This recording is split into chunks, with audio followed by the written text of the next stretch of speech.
Oh,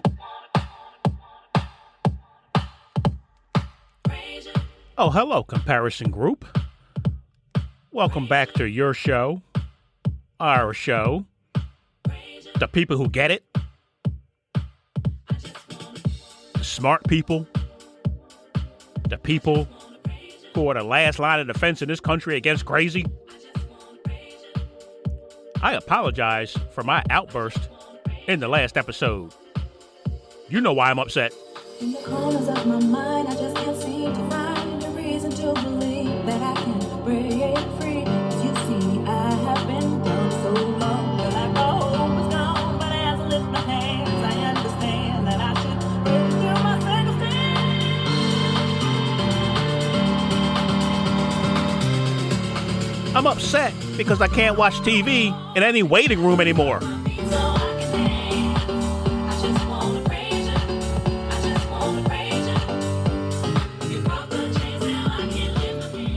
Depending on where you live, I live in a pretty liberal area, so I just can't watch regular TV in any waiting room.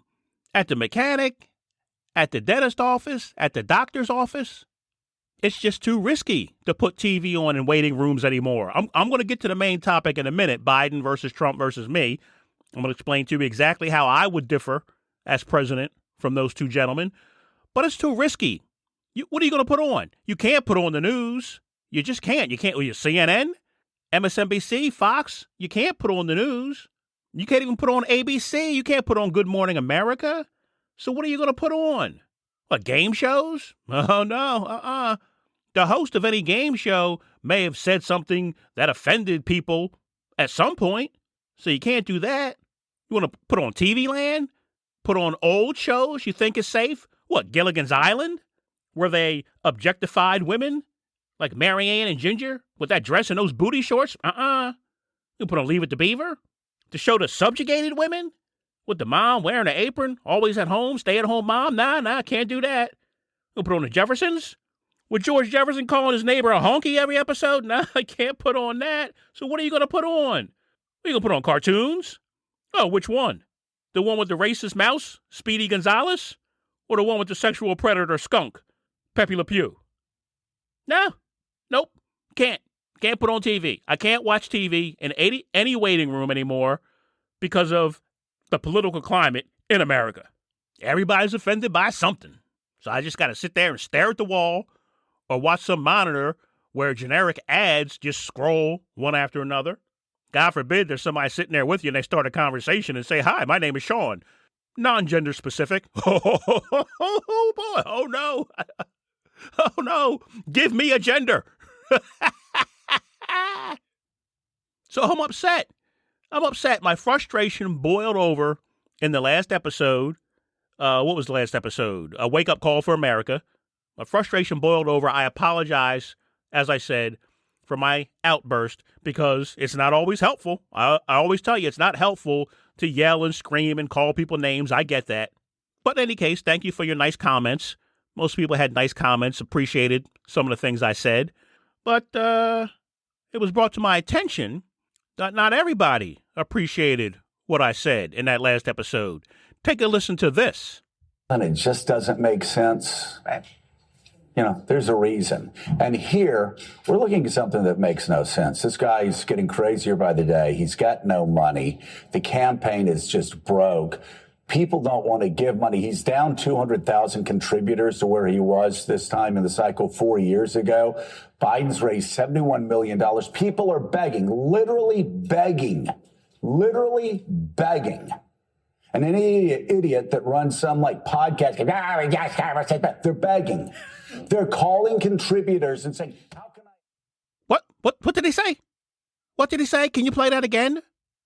Biden's raised $71 million. People are begging, literally begging. And any idiot that runs some like podcast, they're begging. Well, I'll be doggone rootin' tootin', excuse my language. Did Morning Joe just attack me? Did Joe Scarborough or Morning Joe just call me an idiot? Oh, why's he got to go there? Why's he got to call names? Why he's got to call names? I've never called him any names, have I? I mean, I guess in the last episode I did call him a dingleberry and a country bumpkin and an idiot. All right, so I've called him some names, but why has he got to attack me and call me names just because we disagree? I'm not going to spend time on this. I'm not going to go into this. But in the last episode, yeah, I went on at length that anyone telling you Donald Trump did not have a chance or Donald Trump was in trouble was lying to you. And I pointed out Joe Scarborough as someone who, if they're telling you over and over and over again, Donald Trump is in trouble, he doesn't have a chance, he's broke, he's got no money, blah, blah, blah, blah, blah, the polls say this and blah, blah, blah. People weren't paying attention, but now people are going to be paying attention. They're lying to you. I guess Morning Joe doesn't like that. But if I wanted to get into this, I would play more from this episode because they went on and on and on about the fundamentals and people weren't paying attention, but now people are paying attention and Biden is out raising him by money and all Biden has to do is just hold serve with the Hispanics and the blacks and the young people. Everything they said is what they said in 2016. Everything. It's hilarious. Everything they said is what they said in 2016. I remember sitting and watching Rachel Maddow 2 days before that 2016 election, 2015, but the 2015 election, sit there and laugh at the fact that Donald Trump only had one office in the state of Ohio. One office in the state of Ohio. She found that hilarious. Hillary Clinton had like dozens of offices, of campaign offices in the state of Ohio. Well, guess who won the state of Ohio? Not Hillary Clinton. So it's the same thing. They're doing it all over again. Donald Trump doesn't have to raise as much money as his opponent. He never has. Hillary outrose him in money, I think 3-1, something crazy like that. 3-1, 5-1. He doesn't have to raise a lot of money. This is an electoral college election. Everything they're talking about is a popular vote election. Yes, Joe Biden will absolutely 100% win the popular vote. No doubt in my mind. The Electoral College?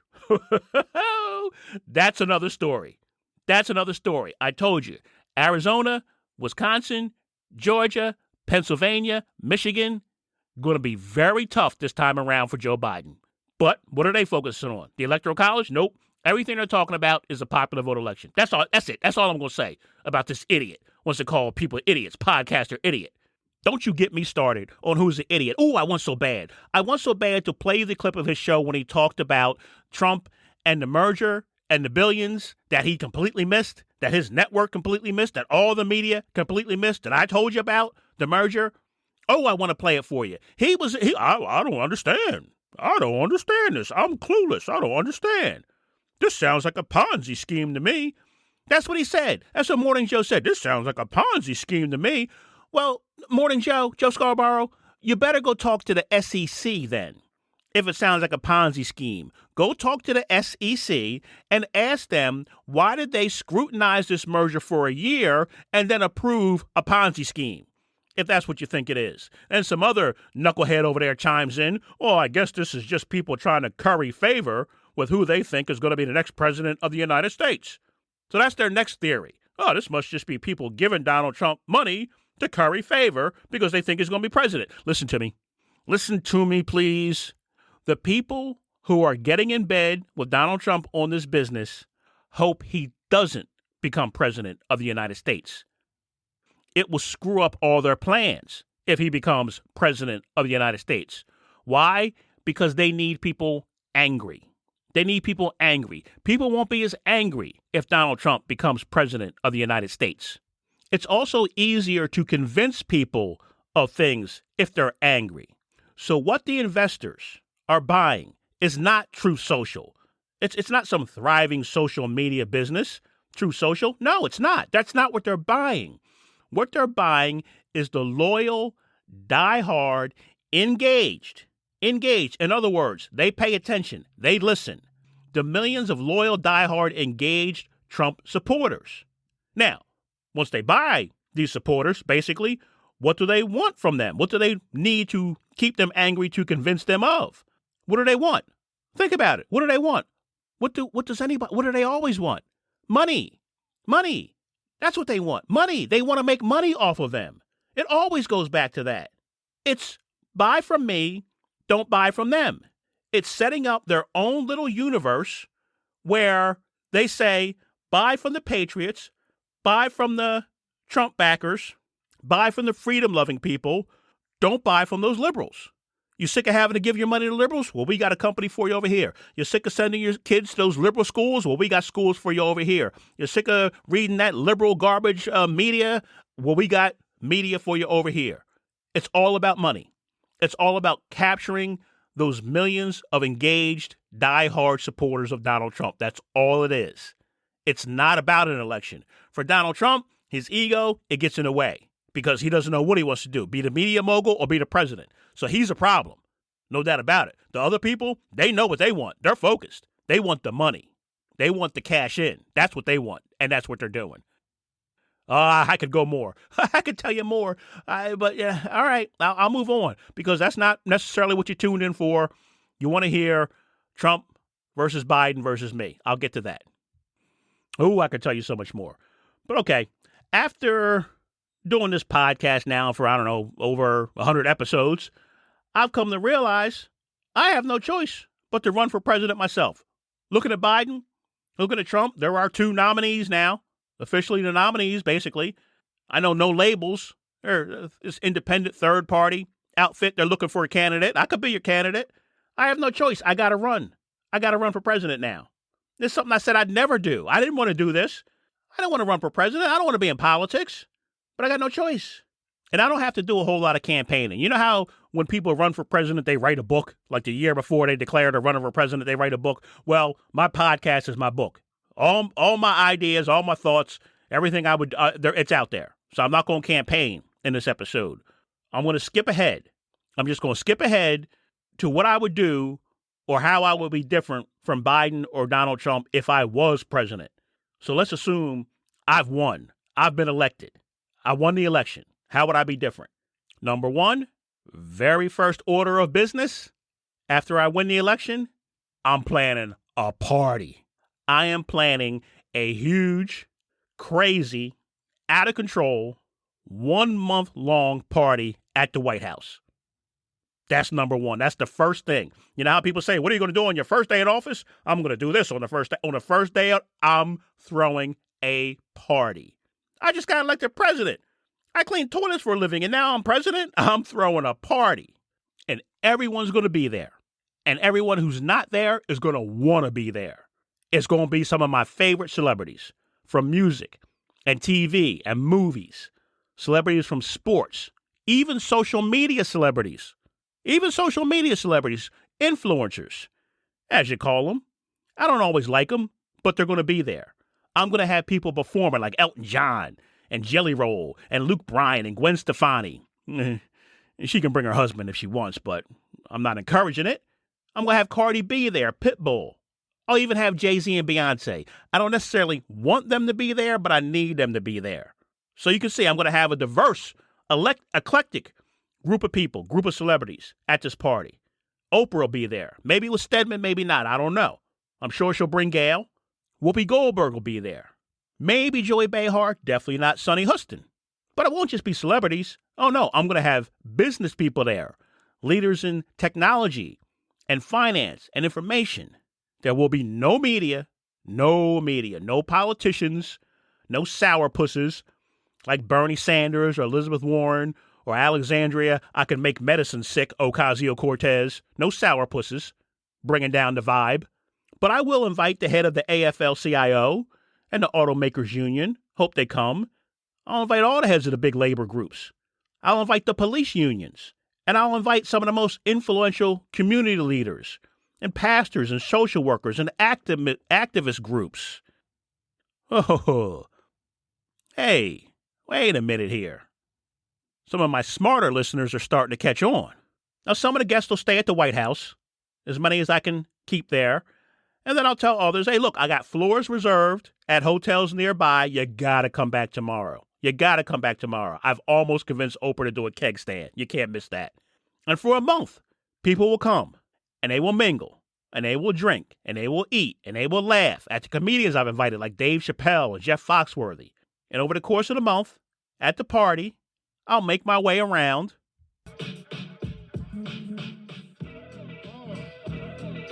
Hey, head of the AFL-CIO, thank you so much for coming. I appreciate that. Did you try the spinach dip? Oh, you got to try the spinach dip. It's fantastic. Hey, head of the Chamber of Commerce, is that your lovely wife?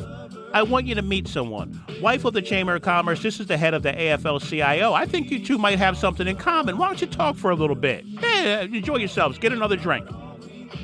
Hey, head of the police union, did you try the spinach dip? Good, right? Yeah. Chappelle was hilarious, wasn't he? Hey, wait a minute. I want you to meet someone. Pastor from Milwaukee. Tell the head of the police union what you were just telling me. Oh, well, you must understand. The young people in my area just don't trust the police. They see them as an occupying force rather than those there to protect and serve. Well, sure, that's understandable. The media doesn't help in that respect. We need the leaders in the community to help break down that stereotype. Right. You guys, talk. Have another drink. I see someone from Wall Street I want to talk to. Enjoy yourselves, though. Hello, hedge fund billionaire. Are you having a good time? Did you try the spinach dip? Oh, it's fantastic. I told you. It's fantastic. Now, the thing you have to understand about wealthy people is they want to be famous. The worst thing about being wealthy and nobody knowing you're wealthy is you're not famous. So they want to be famous. And they also love to rub shoulders with famous people. They want to be friends with famous people. The more famous, the better. Okay? Back to the party. Hey, hedge fund billionaire. Did you meet Oprah? Did you say hello to Oprah? Oprah, can you come here for a minute? Let me introduce you. Now, you know what would be awesome? If we could figure some sort of way to do something about crime and poverty in some of our poorest neighborhoods. Oh, boy, hedge fund billionaire says. I knew it. Here it comes. The government dumps billions in these neighborhoods and nothing changes. What makes you think my money would be different? Well, hang on. That's a good point. Hang on. Let me bring over this social activist and community leader from Chicago. Tell the billionaire and Oprah what you were just telling me. Oh, well, the problem with a lot of the young people is they see no future, no hope. When you have no future, you have nothing to lose, nothing to live for, nothing to dream for, nothing to aspire to. It's not the money. The money goes to city councils, which goes to developers and consultants and lawyers, not to the people. Interesting.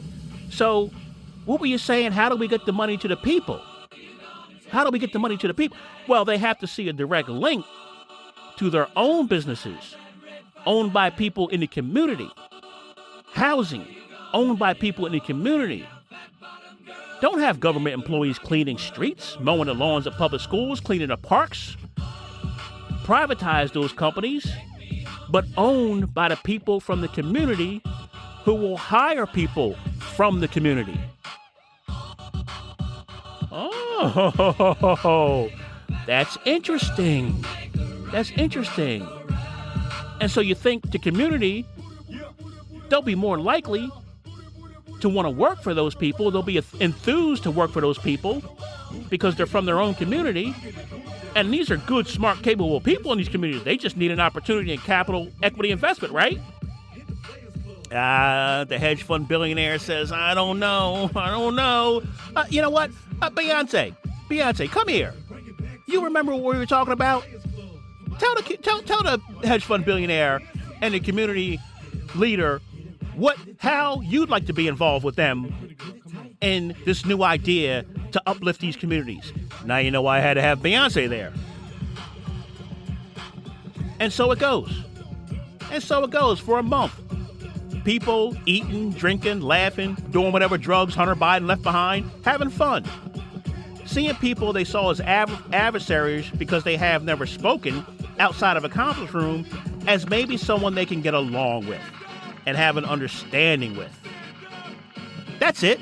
That's all.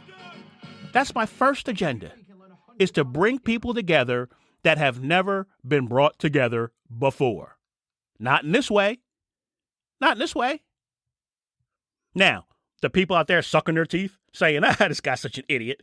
He's such an idiot. You're not going to be able to do this. It doesn't make any sense. It's not going to work. Those are the political types. Those are the people who've been working in politics as analysts, consultants, pollsters, talking heads all their lives. Those are the people sucking their teeth at this idea.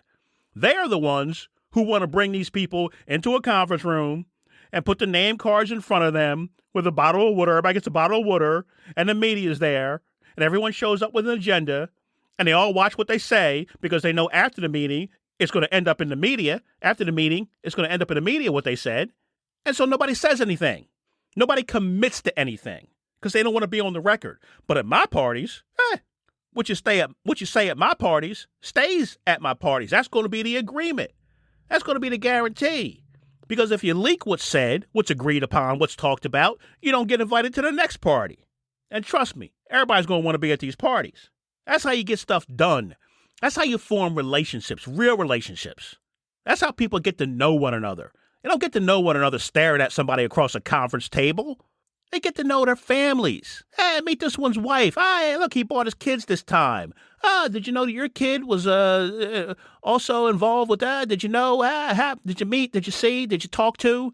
That's how you solve problems, by forming relationships where people can see eye to eye and understand one another. That's what I'm going to do. And at the end of the party, I'm going to thank everyone for coming.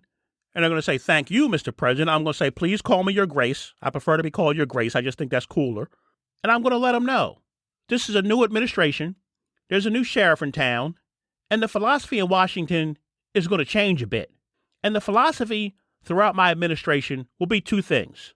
Number one, we have people problems in this country, not thing problems. Crime is a thing. Poverty is a thing. Racism is a thing. Capitalism is a thing. Immigration is a thing. You can't fix things without fixing people. So we're going to focus on that. And number two, number two, don't tell me something can't be done that way when you really mean it will be harder to do it that way.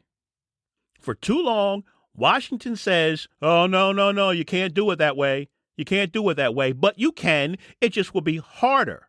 I'm not interested in the easiest path or the politically advantageous path. I'm interested in the path that gets the best results. So get out there and don't forget to pick up your gift bags generously provided by Elon Musk. Thank you. Have a good day. That's how the first month of my administration ends. Now I got to start working on my cabinet. I assume they'll bring me names. They'll bring me names. They'll bring me a list of people. And the first list, I say, nope. Without even looking at it, I say, nope. And if they want to know why, I'll say, because I know you went out of your way to bring me diverse people. You got to have women, and you got to have black people, and you got to have Hispanic people. No. Bring me another list. The second list, this is the best of the best, regardless of race, gender. I'm quite sure, looking at the best of the best, you're already going to have diversity. I'm quite sure there are well capable women, black people, Hispanics. So you didn't go out of your way just to bring me, you brought me the best of the best this time? Okay, good, better. Get rid of that list. I say no to that list. Bring me another list. Why? Because these people have been around for too long. They're the best of the best, not because they're the best of the best. They're the best of the best because they've been around for so long. You just assume they're the best of the best because they've been around for so long. No, I want people who are smart and experienced, but I also want people who are clever. Bring me some middle-level people, creative thinkers. Bring me people who hate the way government works, but refuse to give up trying to fix it. Those are the people I want. Now, once I get that list of people, I start interviewing. I start to interview these people myself. The first question I asked, shower door, frosted or clear? What? Shower door, frosted or clear? Now, if they say, shower curtain, I throw them right out of the office, right out. I am not going to have savages working in my administration. Shower curtain. No. The best answer to that question is, shower door, frosted or clear, frosted or clear. I've never really thought about that before. Shower door, frosted or clear. Let me think on that for a minute. That's the best answer. The worst answer is someone who appears to give me the answer they think I want to hear, or they just answer quickly without even giving it any thought. I want thinkers. That's what I'm looking for in my administration, in my cabinet. I want deep thinkers, people who think about everything. They don't dismiss anything without giving it some thought. So that's how I interview my cabinet. After I get past that, maybe a couple of other questions, and then I turn it over to people who have more experience because I know I'm a big dummy. I don't know what people need to know for Homeland Security or to be Secretary of State. So then I turn it over to remember that first and second list of people. They're going to do the interviews now because they're going to still be working in those departments. And that's how I'm going to choose my chief of staff, Secretary of State, Secretary of Homeland Security, and etc. That's how it's going to be done. Next, I got to deal with some pressing matters, I guess. All right. So I invite the heads of the biggest banks, the biggest healthcare companies, Big Pharma to the White House. No big party this time, just dinner and conversation. I invite these men and women over and I announce, ladies and gentlemen, I will be pushing a plan to change the frequency of government payments for Social Security, Medicare, and Medicaid. Seriously? Pick the president of Wells Fargo up off the floor and calm down. Oh, what are you saying? What are you talking about? What are you planning? Well, what I'm planning is to change Social Security from monthly payments to quarterly payments. Any healthcare or big pharmaceutical company that bills Medicare or Medicaid more than $500,000 a month, you'll receive payments 3 months after the billing. Oh, this is an outrage. You can't do this. Do you know what that will do to our cash stream? The money that flows through our banks is the lifeblood of this economy. I say, calm down. Calm down. Let me bring in my number one number cruncher. Come here, Urkel. That's what I always call these number crunchers because I can't help myself. But these are some of the most important people, or will be some of the most important people in my administration. From day one, I will explain. I never want one of these Poindexters more than 5 feet from me. So I want to turn to them and I want to say, hey, Four Eyes, run down those numbers for me again. And they'll say, yeah, listen, if we slow payments on Social Security, Medicare, Medicaid, it will save the government billions a month in the form of accumulated interest, keeping that money in the Treasury. Almost immediately. Not over the next 10 years, almost immediately. It will save the government billions. No, you just can't take that much money out of the economy. It will cause a shock to the system that will push the country into a depression. Well, I guess people better stock up on soup and potatoes. That's what I'll say. You see, because that's a bluff. That's a bluff from the big bankers. They don't want to see a depression any more than I do. But I can call their bluff. And I can say, look, you can keep the money flowing. You have the reserves. And if you tighten up on the money, you'll just force my hand, and I guess we'll have to see who runs out of money first, your bank or the federal government. So that's it. That's my plan. Thanks for coming. Help yourself to some more spinach dip before you go. Billions. Now, I'll have to become president to see if this plan actually works and what the downsides might be. But these banks rely on these deposits from the federal government, from the Treasury, every single month. Trillions that sit in their banks and accumulate interest. Why shouldn't it sit in the Treasury and accumulate interest? Why? Why should it sit in their banks? These banks that take advantage of people with their high interest rates on mortgages and credit cards, with their banking fees, their high banking fees, these healthcare companies with crazy healthcare cost and high-priced medicine, they should be allowed to take advantage of the American people. But if I suggest, hey, no, let's keep that trillions of dollars working for us, accumulating interest for us, for the American taxpayer. That's my idea. That's what I'm going to do. Until somebody tells me I can't. Somebody tells me a reason I can't. I better not find out these banks are charging fees for the government doing direct deposit for people on Social Security who get their money direct deposited, which is 99% of the people on Social Security. I better not find out these banks have been charging the government a fee for that. So that's what I'm going to look into, and that's a change we're going to make to shore up Social Security, Medicare, Medicaid, food stamps, all of that. Any government program that deposits money into these banks, we're going to take a look at, and we're going to see how we could save money by slowing down those deposits. And yeah, people will have to adjust. People will have to adjust. People who are used to getting that money once a month will have to adjust to getting it every 3 months. But remember what I told you back at that party. Don't tell me why we can't do it if what you really mean is it'll be a little bit harder to do it. We can do it, but be a little bit harder. People will have to adjust. They'll have plenty of notice. They'll have to figure out how to budget themselves over that 3-month period. It's the same amount of money, maybe even a little bit more. Maybe we could even boost those payments to individuals, particularly those on Social Security, by doing it this way and saving that billions of dollars a month. Who knows? It's worth looking into, I think. Next, immigration. I closed the border indefinitely, giving our hardworking men and women time to breathe. The hardworking men and women at the border, they need time to breathe. The border will only be open to commerce, to cargo, people traveling back and forth to work. I use the power of the president that does exist in emergency situations to shut down the border to asylum seekers, migrants, anyone. In doing this, I will ask for the help from who? Who am I going to ask for help from? Who should you ask for help from? From the people who are here, the people who are already here. Everyone here that's in America, from Mexico or Guatemala or Honduras or Venezuela, they know someone there who's trying to get here. So I'm going to ask the people who are here, listen, can you get in contact with the folks back home and can you let them know, don't come. Do not come. They'll listen to you. They won't listen to me. They won't listen to the government. They'll listen to you if you tell them. Because these coyotes, these cartels who make money off of getting these people to the border and dropping them off, they're going to lie to them.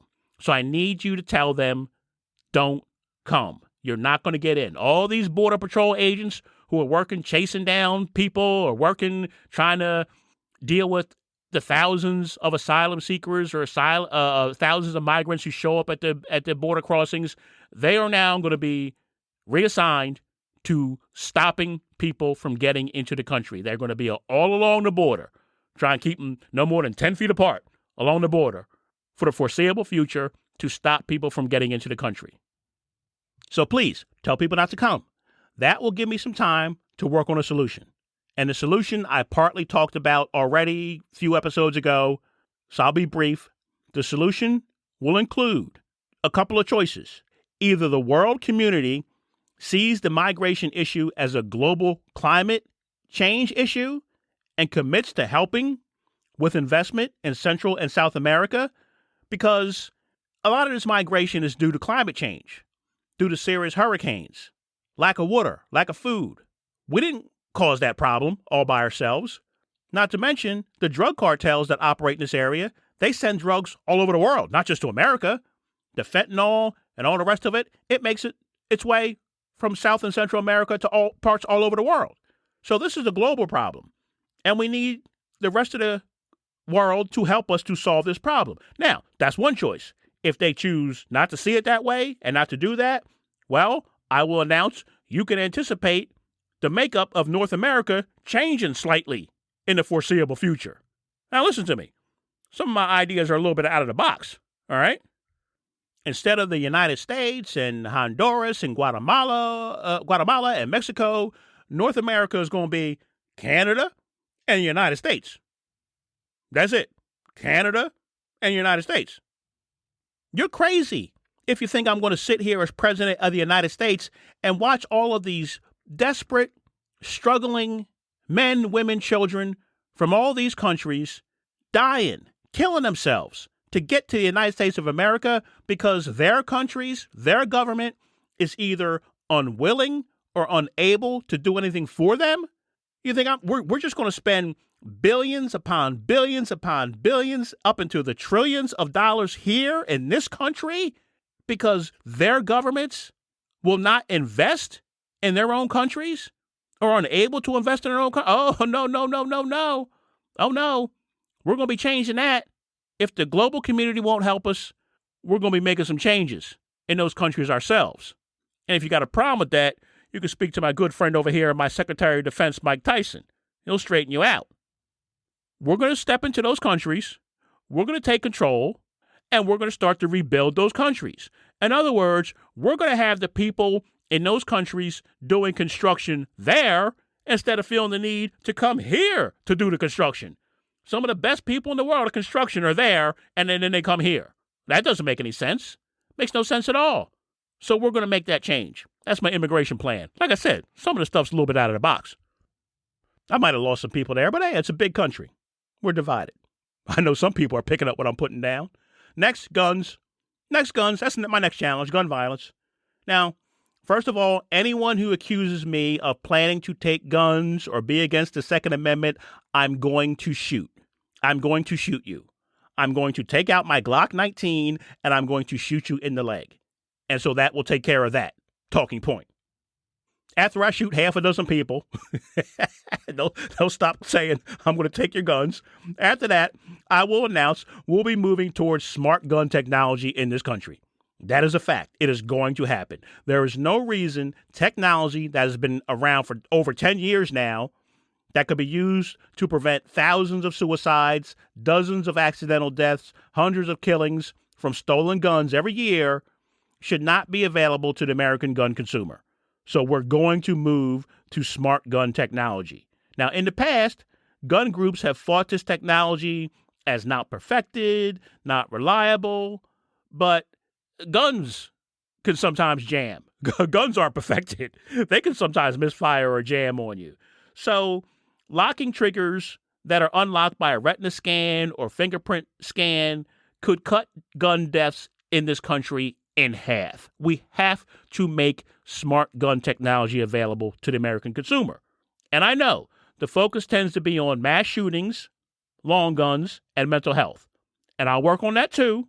But the problem with focusing on mental health as the solution to gun deaths is, first of all, most of the gun deaths are from handguns and from suicides.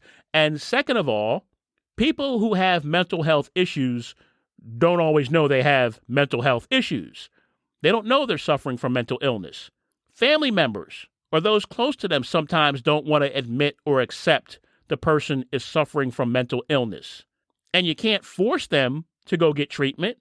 And if they do go get treatment, the treatment is usually prescribing them some sort of medication, but you can't guarantee the person will take the medication.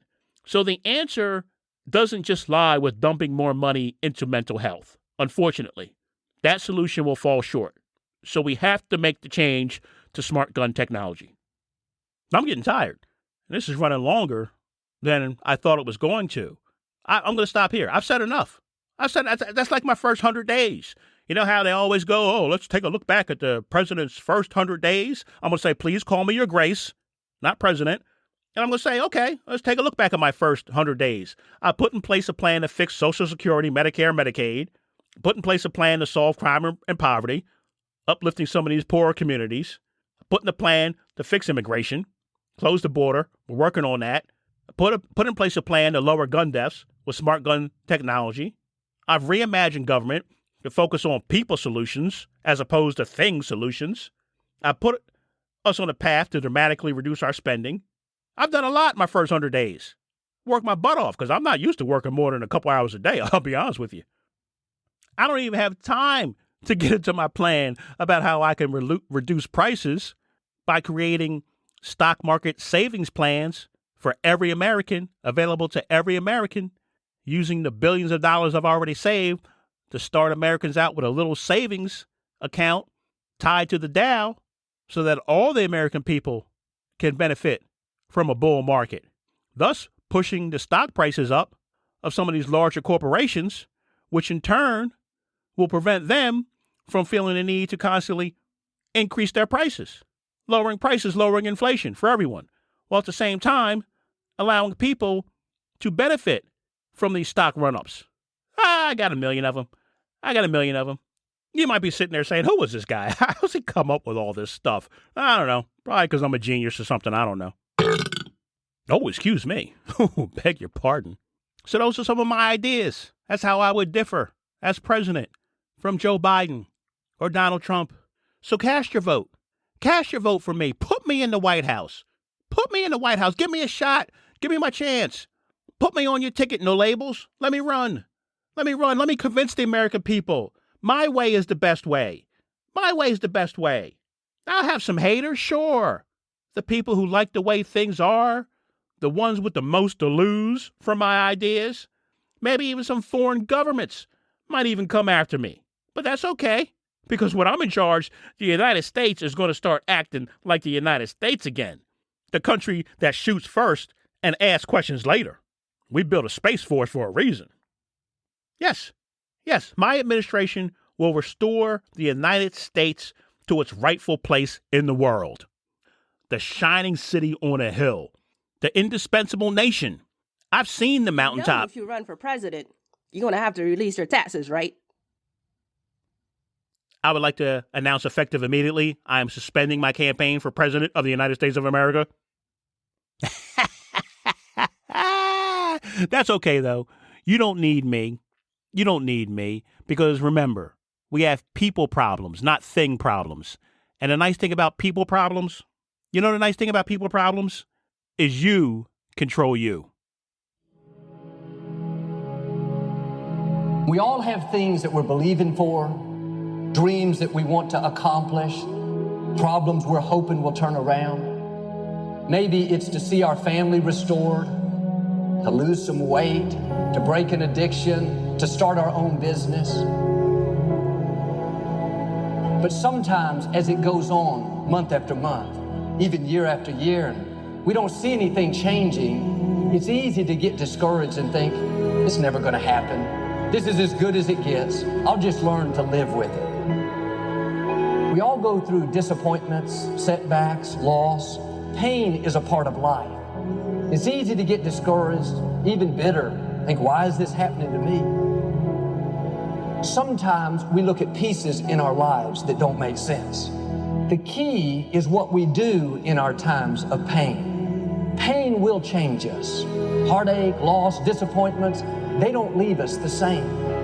Every painful time, even though you don't like it, it's developing something in you that can only be developed in the tough times. Eventually, that will pass. You'll get through it, but you will be different. In those tough times, when you're uncomfortable, going through a loss, dealing with an illness, you could easily let it overwhelm you. Now, how the pain changes you is up to you. You can come out bitter, or you can come out better. You can come out defeated, giving up on your dreams, or you can come out with a new passion, a new fire, excited about the new opportunities in front of you.